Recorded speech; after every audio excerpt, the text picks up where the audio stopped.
just going to look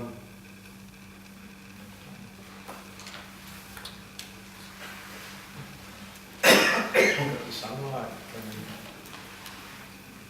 and briefly talk about the 5 mudras, the 5 sitting mudras, 5 meditation mudras.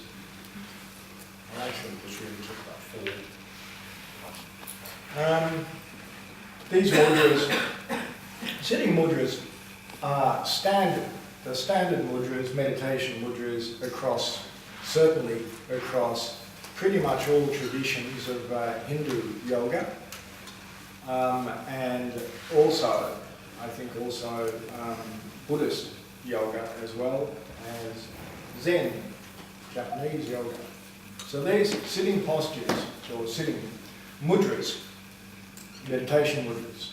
Mudras is to seal the energy in, to keep the energy in the body. Meditation is not a passive thing. Meditation's got nothing to do with relaxation. It's not got to do with Shavasana. There's no relationship between meditation and Shavasana. Meditation is a very dynamic thing. You have to build a lot of energy in your body to be able to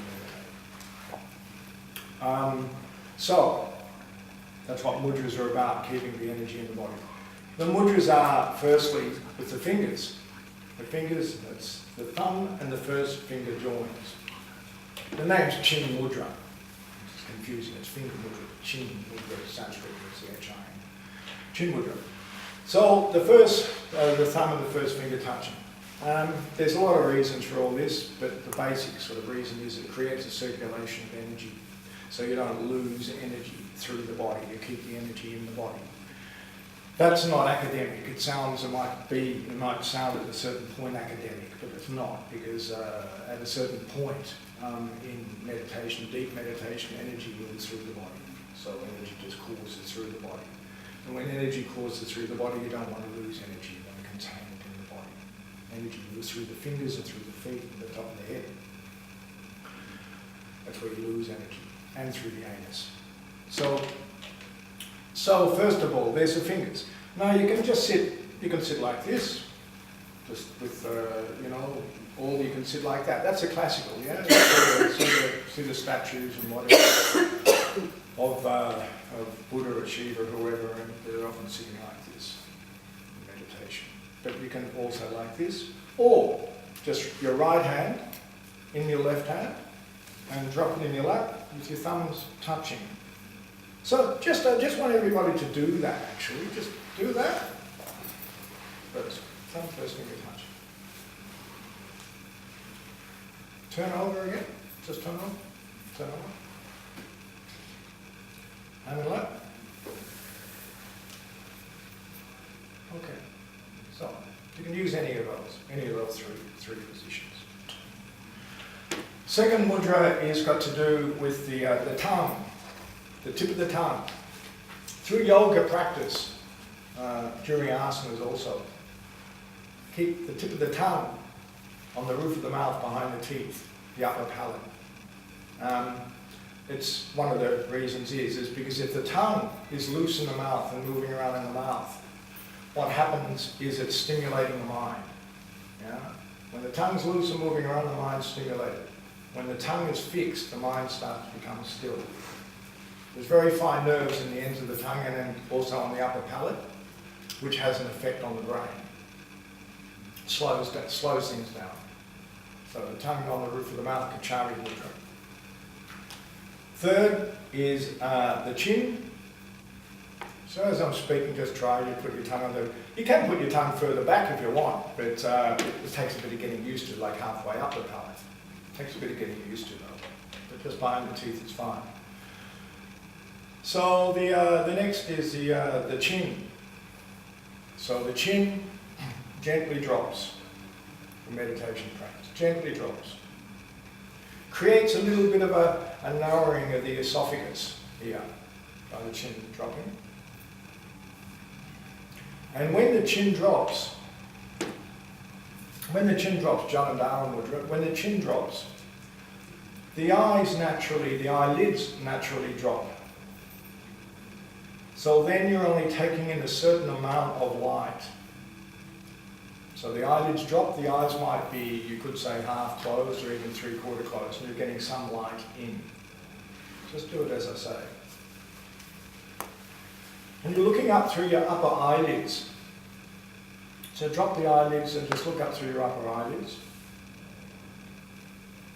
And it takes your attention to between the eyes at the bridge of the nose. That's where you want it to be. Again, at first, you might feel a slight bit of strain there, but that goes after a period of time. It becomes just normal.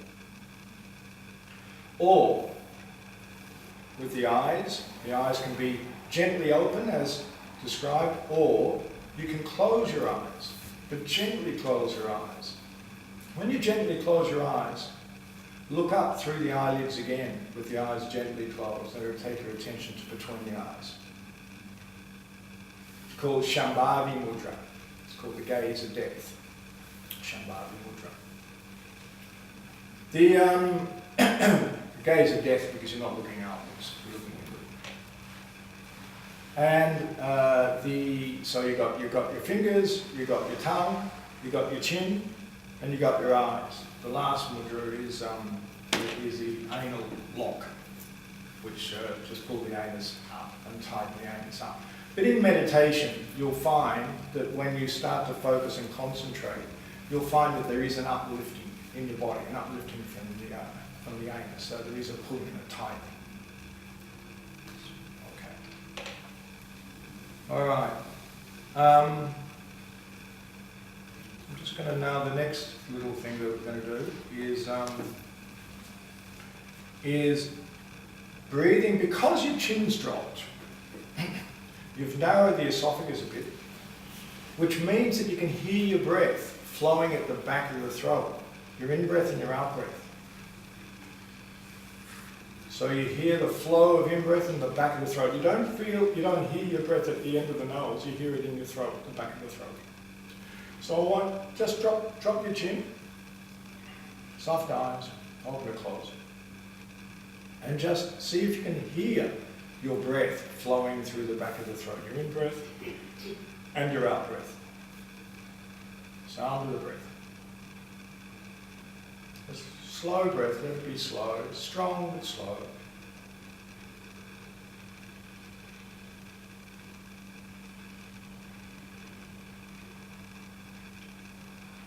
And that's good, I can hear you. I need to be able to hear you, or you need to be able to hear yourself. It's really important to hear your own breath. If you can't hear your own breath, it means that you'll very quickly lose concentration for a start. You'll lose focus. Breath keeps focus for a start. All right, so now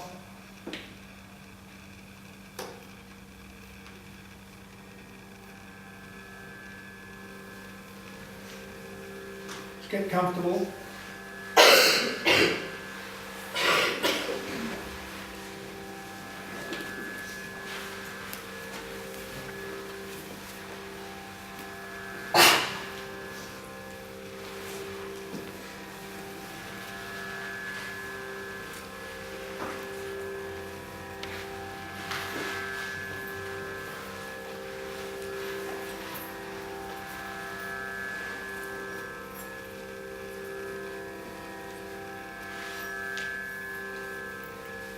The mudras, I'll run through them again. The fingers, thumb touching up or down, palm in the hand, thumbs touching.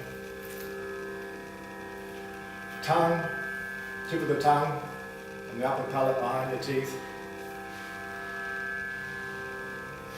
The chin gently dropped. The eyes either slightly open or gently closed, mouth gently closed. And listening to the sound of the breath entering the body, the sound of the breath moving through the back of the throat on the in-breath and leaving the body through the back of the throat. Listening to that sound on the out-breath.